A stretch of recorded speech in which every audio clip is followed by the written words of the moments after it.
जब कभी मैं समझता हूं मोदी जी को और यहां पर चौहान को कांग्रेस को गालियां दिए बगैर उनको खाना हजम नहीं होता। वो हमेशा बोलते रहते कांग्रेस ने क्या किया 70 साल में। अरे हम कुछ किया है इसलिए तो तुम प्रधानमंत्री बने, नहीं तो नहीं बनते थे। हमने संविधान बचा के रखा, लोकतंत्र को बचा के रखा, इसीलिए तो आप उस कुर्सी पे बैठे। चौहान को भी वही मिला। अगर ये नहीं होता ना चौहान आते, ना शाह आते, ना मोदी आते, या अपने घर में ही बैठना पड़ता था। तो हमारी देन है। आजादी के लड़ने वाले कौन लोग हैं? क्या उस वक्त मोदी जी पैदा हो गए थे? शाह पैदा हो गए थे?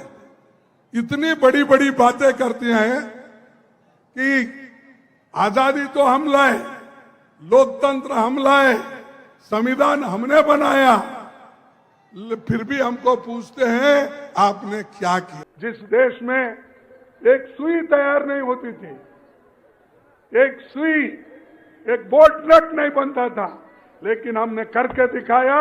इस देश में बड़े बड़े कारखाने लगाए, बनाकर हर स्टेट में, हैदराबाद हो, बेंगलुरु हो, मुंबई हो, कलकत्ता हो, दिल्ली हो, कानपुर हो, हर जगह हमने बना के दिया। ये कांग्रेस की देन है। सिर्फ हमारा पुकारना, चिल्लाना और कहीं भी गए कांग्रेस के खिलाफ बोलते थे। कांग्रेस के खिलाफ क्यों बोलते भाई? आपने कोई ऐसा बड़ा कारखाना किया है?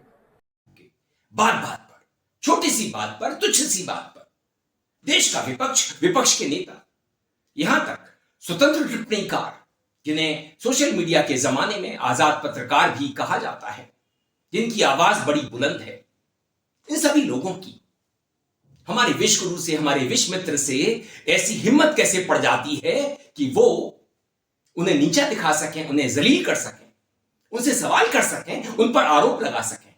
क्या झूठ क्यों बोलते हैं? बीते कल कांग्रेस ने एक प्रेस कॉन्फ्रेंस की थी, जहां पर पवन खेड़ा के साथ उन राज्यों के मुख्यमंत्री भी थे जहां पर कांग्रेस का शासन है, और ये सभी लोग मिलकर के हमारे विश्व गुरु से सवाल करने लगे, कहने लगे कि आप झूठ बोलना बंद कीजिए। आप हम पर वैसे ही यूं ही आरोप लगाते हैं कि हम अपने किए हुए वादे नहीं निभाते।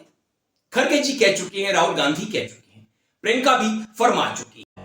हमारी कांग्रेस की सरकारों के खिलाफ न केवल नरेंद्र मोदी प्रधानमंत्री, इस देश के सबसे झूठ बोलने वाले प्रधानमंत्री हमारी सरकारों के खिलाफ झूठ बोलते हैं, उनकी पूरी पार्टी, उनका पूरा इकोसिस्टम सिर्फ और सिर्फ हमारी सरकारों के बारे में झूठ, सुबह से शाम तक झूठ बोलता है। कभी सुखू जी के बारे में झूठ, कभी रेवंत जी के बारे में झूठ, कभी हमारे सिद्धारमैया जी और डीके शिव कुमार जी के बारे में झूठ, और राहुल जी के बारे में तो आपने देखा है अरबों रुपए खर्च करके उनके बारे में सुबह से शाम तक झूठ बोलते हैं। तो आज हमने ये निर्णय लिया कि जो लोग सुबह से शाम मेहनत करके अपनी सरकारें चला रहे हैं, अपनी गारंटियां लागू कर रहे हैं, वो खुद आपके सामने आएंगे और प्रधानमंत्री, बोलते हुए बुरा लगता है हमें लेकिन बोलना पड़ेगा, प्रधानमंत्री के झूठ को बेनकाब करेंगे। They will expose the lies of the Prime Minister of India. Before they start, मैं अपनी टीम को आग्रह करूंगा कि थोड़ा एक छोटा सा वीडियो आपको दिखाएं और आप लोग अपने कैमरास वहां घुमा दें ताकि आप लोग उस वीडियो को दिखा सकें। ये प्रधानमंत्री जी अपने बारे में कह रहे हैं, सुनिए। झूठ बोलो, बार बार झूठ बोलो, जो भी बोल सकते हैं सब झूठ बोलो, जहां भी बोल सकते हैं झूठ बोलो, जितनी बार बोल सकते हैं झूठ बोलो, किसी भी विषय पर बोलो तो सिर्फ और सिर्फ झूठ बोलो। इतना जोर जोर से बता रहे हैं कि ये कैसे झूठ फैलाते हैं। अरे मैं पूछता हूं, आप लोगों की मोदी के सामने औकात क्या है? जो व्यक्ति रूस और यूक्रेन के बीच का युद्ध कुछ घंटों के लिए रुकवा सकता है, जिसके पीछे ट्रंप जैसे शख्स की ताकत है, जिसे दुनिया के सभी राष्ट्राध्यक्ष पूछते हैं कि हम शासन कैसे चलाएं, गवर्नेंस, गुड गवर्नेंस कैसे पब्लिक को दें। आप उसे सवाल करने की हिमाकत करते हैं, आप उस पर भ्रष्टाचार के आरोप लगाते हैं। क्या आपकी पार्टी में परिवारवाद है? आपके दौर में भ्रष्टाचार खूब फला फूला। 8 तारीख को नोटबंदी दिवस था, बरसी थी। 7 बरस हो गए नोटबंदी हुए। 2016 में प्रधानमंत्री ने एकाएक नोटबंदी कर दी थी, नोटबंदी की घोषणा कर दी थी, और हमारे देश के स्वतंत्र पत्रकार सोशल मीडिया पर उतर आए, कहानियां बनाने लगे, मोदी से सवाल करने लगे, टिप्पणियां करने लगे कि बताइए नोटबंदी का नतीजा क्या हुआ। आप तो कहते थे आतंकवाद समाप्त हो जाएगा, नक्सलवाद समाप्त हो जाएगा, नोटबंदी से देश में काला धन समाप्त हो जाएगा, देश दिन दूनी रात चौगनी तरक्की करने लगेगा। उसका क्या हुआ? दोस्तों, देश की जनता प्रधानमंत्री मोदी के उस चौराहे को ढूंढ रही है जिस चौराहे पर मोदी जी ने कहा था कि वो सजा भुगतने के लिए खुद आ जाएंगे। देश की जनता वैसे इन दिनों श्वेता सिंह और सुधीर चौधरी को भी ढूंढ रही है। 8 नवंबर 2016 की रात्रि को 12 बजे से वर्तमान में जारी 500 रुपए और 1000 रुपए के करेंसी नोट लीगल टेंडर नहीं रहेंगे। ये मुद्राएं कानूनन अमान्य हो। नोटें छप रही थी, महंगाई बढ़ रही थी और नोटों के बंडल कहीं छिप जाते थे। मैं भी पीछे लगाऊं, निकालो।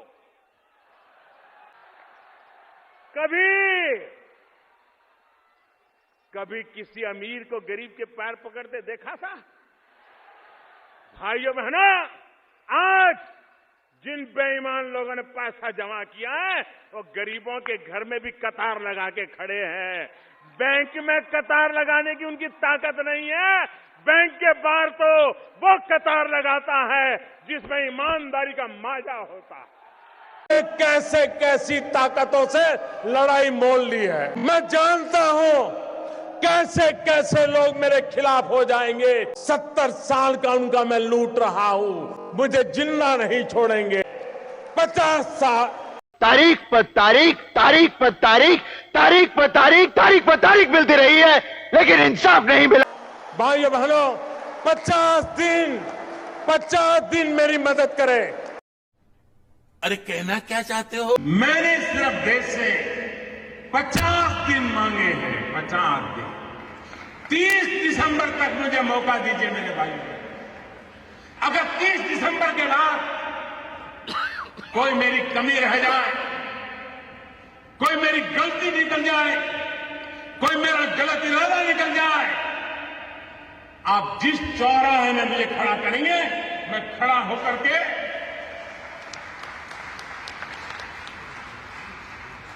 देश जो सजा करेगा वो सजा भुगतने के लिए तैयार है। अरे आपकी हिमाकत, ऐसी हिमाकत। मोदी जी बता रहे हैं कि नक्सलवाद तो खत्म हो गया, लेकिन अब अर्बन नक्सल पैदा हो गए हैं, तुम्हारे जैसे, राहुल जैसे। बीजेपी ने कहा कि कानूनी एमएसपी लागू नहीं की जा सकती। बिल्कुल की जा सकती है। हमने अपने मैनिफेस्टो में साफ लिख दिया है कि कानूनी एमएसपी लागू की जाएगी और स्वामीनाथन रिपोर्ट के मुताबिक की जाएगी। आपका 1 रुपया कर्जा माफ नहीं किया और हिंदुस्तान के सबसे बड़े अरबपतियों का 16 लाख करोड़ रुपया माफ किया। आपका हमने तकरीबन 70,000 करोड़ रुपया जब यूपीए की सरकार थी कर्जा माफ किया था, आपको याद होगा। It's a very simple thing. ये जो 20,000 करोड़ रुपए अदानी जी की शेल कंपनीज में हैं, ये किसके हैं? ये बेनामी है। एक तरफ बीजेपी, आरएसएस और दूसरी तरफ इंडिया गठबंधन। एक तरफ अंबेडकर जी का संविधान, एकता, समानता, मोहब्बत, रिस्पेक्ट, और दूसरी तरफ सामने से नहीं, छुपकर बीजेपी के लोग, आरएसएस के लोग इस संविधान को खत्म करना चाहते हैं। स्वतंत्र पत्रकारों जैसे अब ये मेरी कब्र खोदने का काम कर रहे हैं। अनुराग ठाकुर का बहुत पहले नारा आया था, गोली मारो फला फला फला को।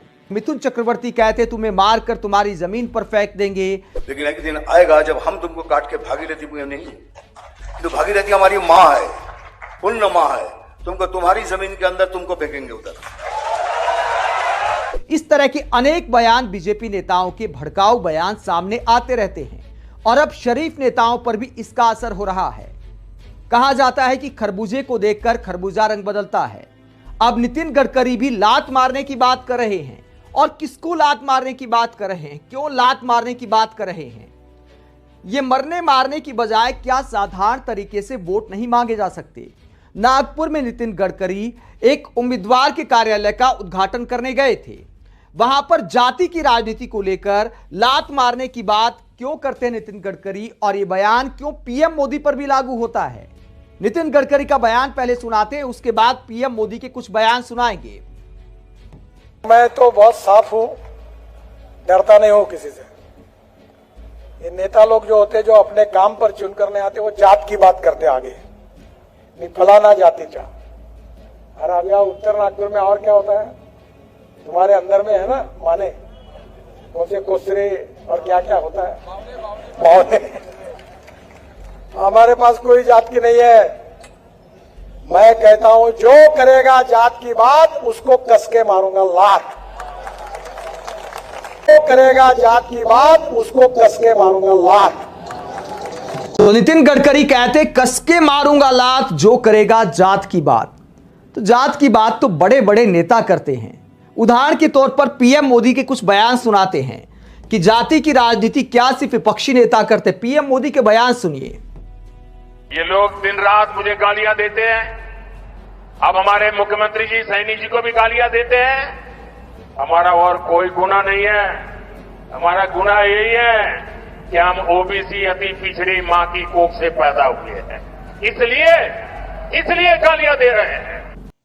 मुझे अपदस्थ करना चाहते हैं, मेरा तख्ता पलट करवाना चाहते हैं। ये अर्बन नक्सल, इनकी हिमाकत कैसे हो जाती है, हिम्मत कैसे हो जाती है मुझसे सवाल पूछने की, मुझ पर भ्रष्टाचार के आरोप लगाने की कि मेरी माधवीपुरी बुच सेबी में कर क्या रही है, उसने बड़ा घोटाला कर दिया है।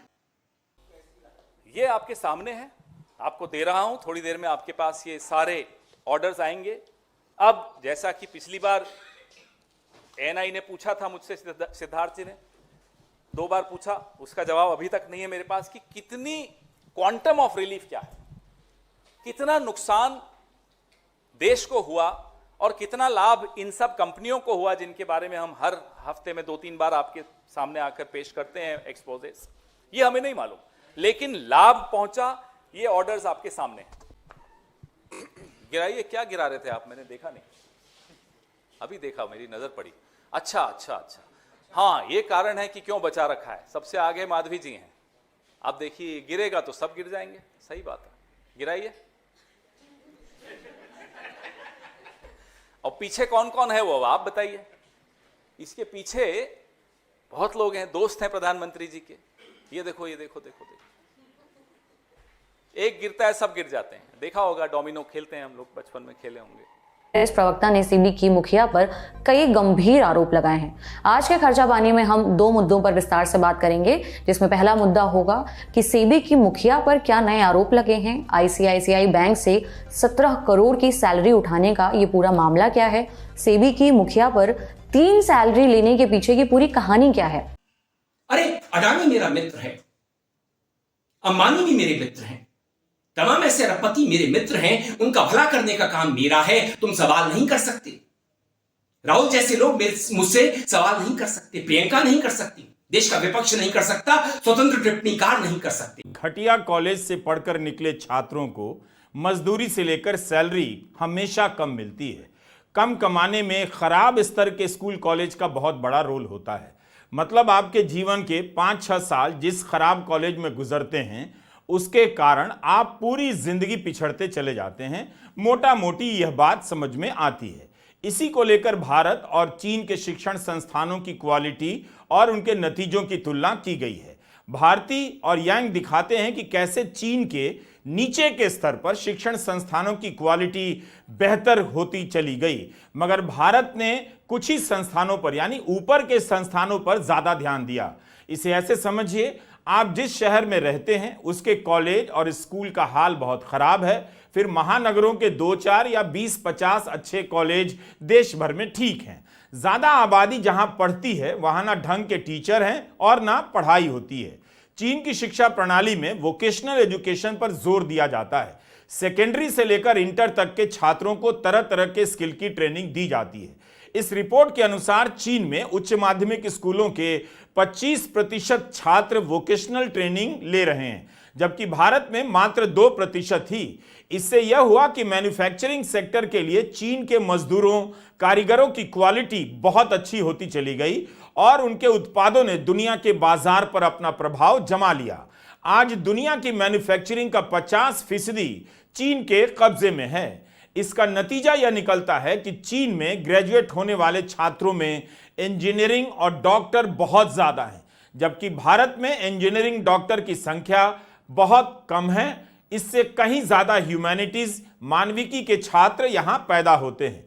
इसका कारण यह है कि यहां आज भी अच्छे सरकारी और प्राइवेट इंजीनियरिंग कॉलेजों की संख्या बहुत कम है, सीमित है। ज्यादातर प्राइवेट इंजीनियरिंग कॉलेजों का स्तर आप जानते हैं बहुत खराब है। 31 अक्टूबर की टाइम्स ऑफ इंडिया की निरूप वत्यम की रिपोर्ट है, लिखती हैं कि 2020 के बाद तेलंगाना में इंजीनियरिंग की सीटों में 70% की कमी आ गई।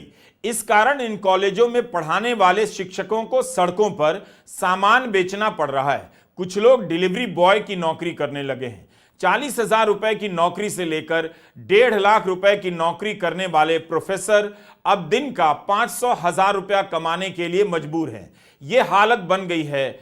आपकी इंजीनियरिंग कॉलेजों की स्थिति का अंदाजा इससे लग जाता है। जबकि मेक इन इंडिया के तहत 2022 तक भारत के मैन्युफैक्चरिंग सेक्टर में 10 करोड़ नौकरियां पैदा की जानी थीं, क्या हो गईं?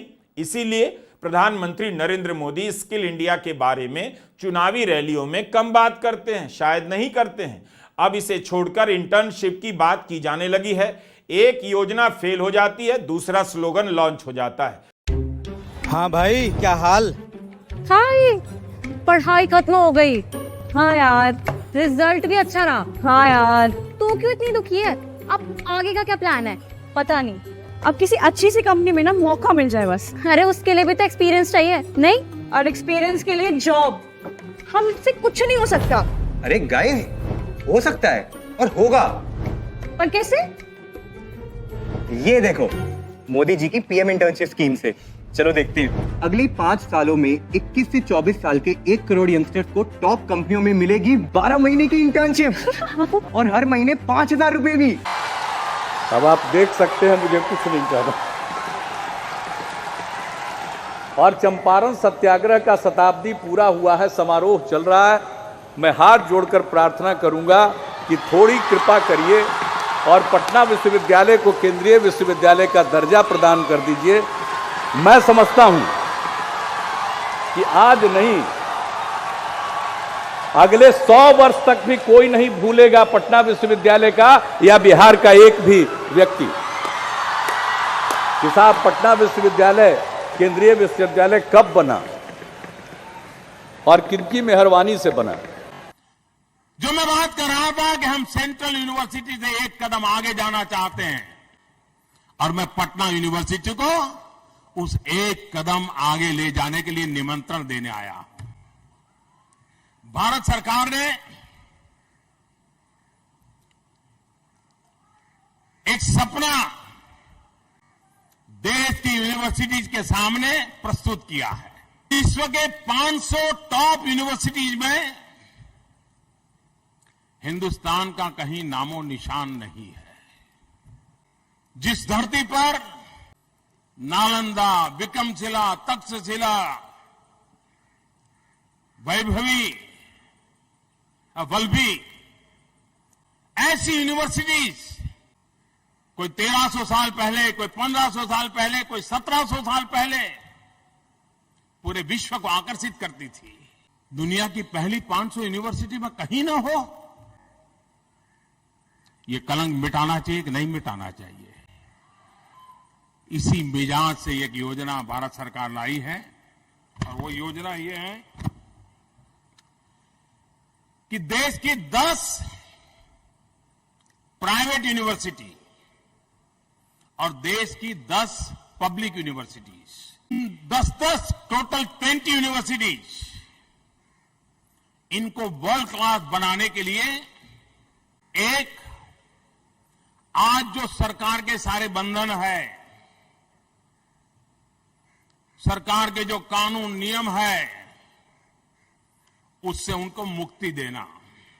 7 साल हो गए, आज तक पटना विश्वविद्यालय दुनिया की टॉप 500 यूनिवर्सिटी में नहीं आ सका। हमने कई बार अपने वीडियो में इंस्टीट्यूट ऑफ एमिनेंस की बात की। जो भी है, इतने बड़े देश में अगर आप 10 साल में 20 यूनिवर्सिटी को नहीं चमका पाए तो फिर क्या करेंगे? यही करेंगे, एक हैं तो सेफ हैं। मतलब टॉप डाउन अप्रोच का भी हाल आपने देख लिया। प्राथमिक और माध्यमिक शिक्षा का हाल भारत में किस स्तर का है, कितना रद्दी है, इस पर आप हर साल आने वाली प्रथम की रिपोर्ट देखते होंगे। सरकारी ही नहीं, इंग्लिश मीडियम के नाम पर घास फूस की तरह उगाए पब्लिक स्कूलों का भी बहुत बुरा हाल है। योगेंद्र यादव ने प्रथम नाम के संगठन के सर्वेक्षण का हवाला दिया है।